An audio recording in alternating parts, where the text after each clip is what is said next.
This is Thinking Out Loud. And meet Ugo, meet Yole. So today we're going to explore the topic marriage. Now, we're bringing you marriage topic with a flair. Okay. What is the flair? We want to talk about marriage in America, especially to foreigners. Yeah. So this is okay?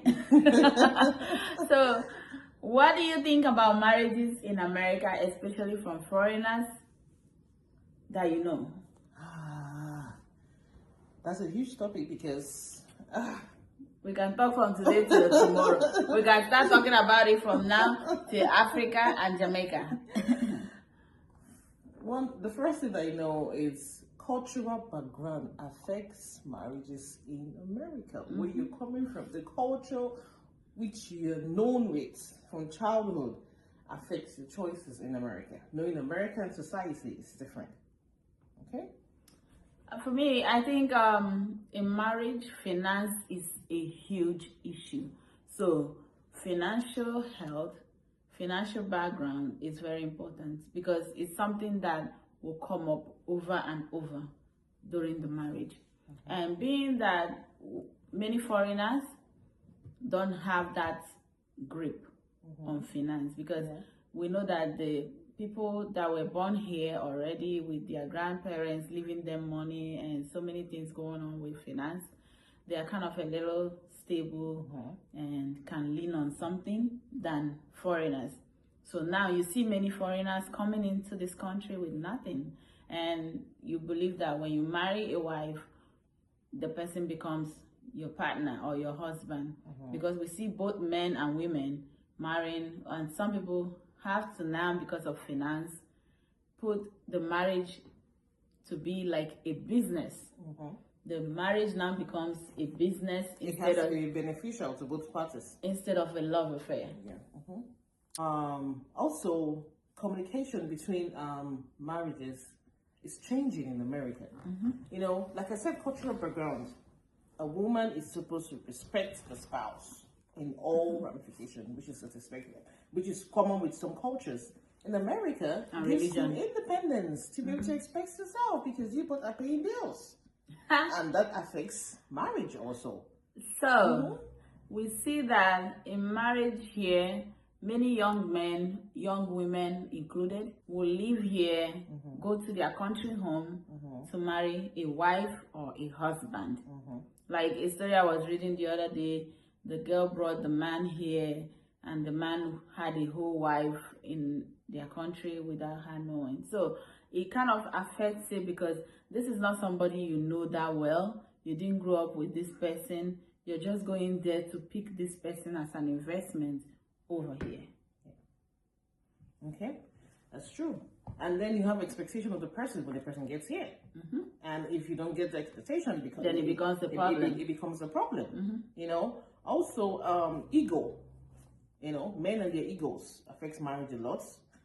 Is it only men? Some women have ego. Yeah, some women have egos, but majority of men, when a woman becomes more successful than them, it becomes a problem. So that's a whole another issue. It's a whole other game, like another topic for another day. Listen, I've seen where some people will make decisions based on finance when it comes to marriage. Okay, let's say you're dating somebody here in America. Instead of you to end up marrying this person because you've been proposing love, you've been saying I love you, you've been giving all these hopes, you turn around and say, she's not a nurse. Oh, she's not rich. Let me go. I'm going to go. I have a girl in Africa that is in nursing school that I'm going to bring over here to come and challenge nursing here. It's going to give us better financial future than what I'm having here. So you see many of them going, and it's like an investment. You go. So finance is quite an issue in marriage. Yes. Finance is a big issue because I think both parties need to get together and be transparent about their finance. Sometimes you don't have to make so much money to have a beautiful marriage. A beautiful marriage is coming together to say, okay, this is what we have and this is what we can afford and this is how we can live we can both set goals together to achieve this goal because of children, family, and stuff like that. But the goals should be something attainable for both parties. That's true. That's very important. And sometimes one party is driven towards a goal, and the other party is like, you know what? On the other side of the goal. It has to be on both sides. So that means you both need to work together for common goal. Yeah. Comparison is another issue too. Comparing yourself between one marriage or the other, or what someone has and the other person doesn't have, is another issue. You're comparing your husband to this other man. You're comparing your wife to this other woman. This woman is a nurse. When the man married this woman, they became very wealthy because of the wife. So you're already creating issues in your marriage. Not only that, many young women don't know how a man made his money, right? And you're sitting here with your husband that is very fresh and very young. You're comparing him with a 60-year-old that is close to retirement, that is already now established. He has been through his own challenges and gotten over them. Yes. And then you are comparing your young husband to this person. It's not the same. It's never the same. So it now brings a lot of issues in the marriage, because now this man cannot afford the things this man can afford for the other wife. Okay, I will advise our young men in America here clarity, to always go for love first. Go for love. I believe that with grace and by God's guidance, you guys will make money. You know, but you don't just because of money you dish somebody you love, or you don't run over there and meet someone that you genuinely love. It's not bad. Now, don't get me wrong. I was married from Nigeria to come over here, right? Which is a foreign country too. So it's not bad to go there, meet someone, fall in love, and marry them and come over here. It is not bad. What is bad is the agenda behind it. Yes. Right? Are you willing to love this person that you're marrying, or you're just going in there because it's business? You get it? Those were good topics, and I just wanted to add also that third party also kills marriages. It could be parents, it could be in-laws, it could be all sorts of people around the marriage that can ruin the marriage. You and your spouse have to be able to talk in one voice. Which is, you know, in America, it's very lonely here. Yes, isolation. America, it has so much loneliness in it. When you don't have families surrounding you here, when you don't have your friends that you grew up with, it's a bit challenging at first.